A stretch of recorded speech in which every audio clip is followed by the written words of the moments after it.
us all together. Lord, we gather in your name as children of a sovereign God. Forever we proclaim, to God be all glory. Good morning, how you doing? It's Wednesday, February the 4th, 2026. Welcome to episode 585 of The Thinking Theologian as we continue our journey through the scripture. So today we read Exodus chapter 16 through 18. The title of today is Leadership Should Not Be Done Alone. The focal scripture is in Exodus 18:18. And this is what it says, that you will certainly wear out both yourself and these people who are with you, because the task is too heavy for you. You can't do it alone. So good leaders know that they can't lead alone. Good leaders desire to share the burden with others. Good leaders know that training other people on how to make biblical decisions impacts many lives in generations. Bad leaders desire to make all of the decisions themselves. Bad leaders don't take constructive criticism well. Bad leaders think they are the smartest person in the room. Leadership is knowing that you always have something to learn. Leadership is learning from wise people around you in every circumstance. In today's reading, Moses is confronted by his father-in-law for not being wise with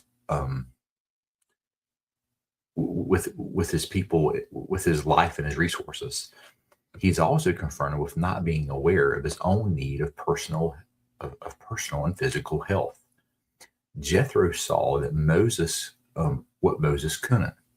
His current pace was going to wear him out and crush his productivity. He's leading the nation of Israel, and he's got to be able to be aware of everything that's going on, and he's not, because he's getting bogged down in making decisions all day, every day.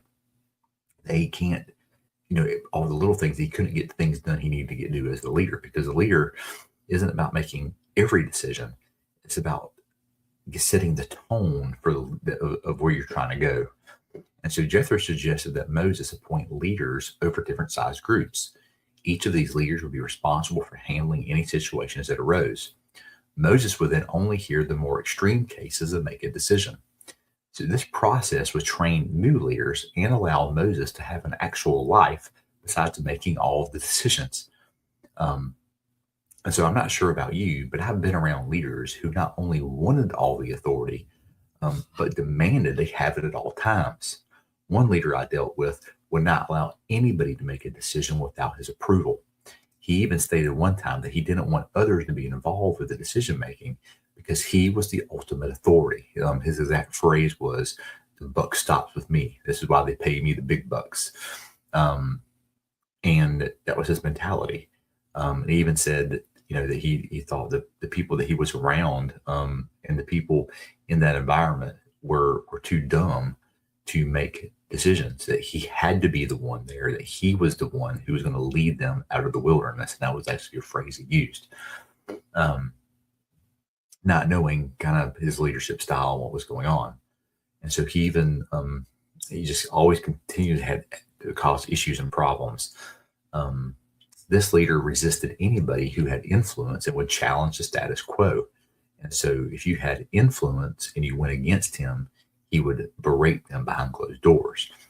He would even talk bad about behind closed doors. But if you had influence and he could convince you to go where you wanted him to go, you were his best friend. But he even made, and this is another part of the leadership part of it, he even made a comment one time of how you have to know how to use the right people at the right time to get what you want. Not because you really cared about them, but because he wanted to use them for an agenda, which is also not leadership. And so that is using people. And so, their leadership style was abusive and unbiblical. It was abusive and unbiblical for the setting that it happened in. It was abusive and unbiblical for a secular setting. It was abusive and unbiblical for any setting. And so this leader tried to rule, try to rule by intimidation and secrecy. That was all they would do. you say things behind closed doors. They would try to intimidate people behind closed doors. They would try to make people's life miserable, and even brag about doing this to numerous people, and then even laugh, even it would even mock them when he would talk about them, and they thought that they were, friends. And so this just was just a bad example of leadership. And why do I give you that example? I'm going to explain that here in a reason.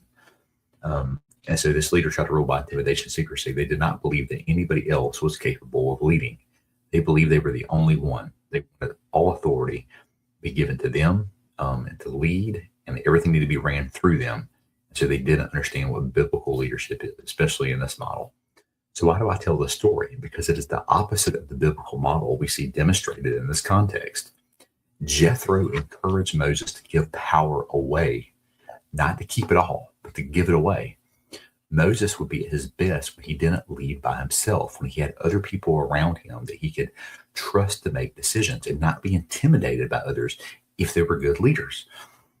Good leaders take the advice of others and then apply it to their situation. They're like, hey, what can I learn from you? Because you can learn anything from anybody. And if you say you can't, then there's a sense of pride here. Great leaders know that sharing the load grows the ministry and organization exponentially. So what type of leader are you? If you are the boss, you are not a leader. If you are the man, you have a power complex. Biblical leadership empowers others and then celebrates their success. Good leadership wants others to be involved, not uninvolved. Great leadership gives power and authority away so they can focus on the most important things, like the next step. That's what a leader is focusing on. Moses got more freedom to lead when he shared the load. And the same goes for you and for me. And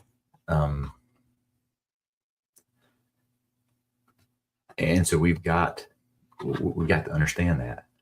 And so give away leadership and then watch it grow in your own life. So the more you give away, the actual more you'll have the ability to lead in a biblical way. And so that is the challenge I have for you today, and how we're approaching what we're doing. And so leadership should not be done alone. And if it is, then you're not really leading. You're forcing people to go down a path instead of guiding them down a path. And leadership is about guiding people and allowing people to make mistakes, allowing people to make decisions, even when you don't understand it all or even agree with it sometimes, as long as they kind of stay within guardrails, especially when it comes to a biblical context.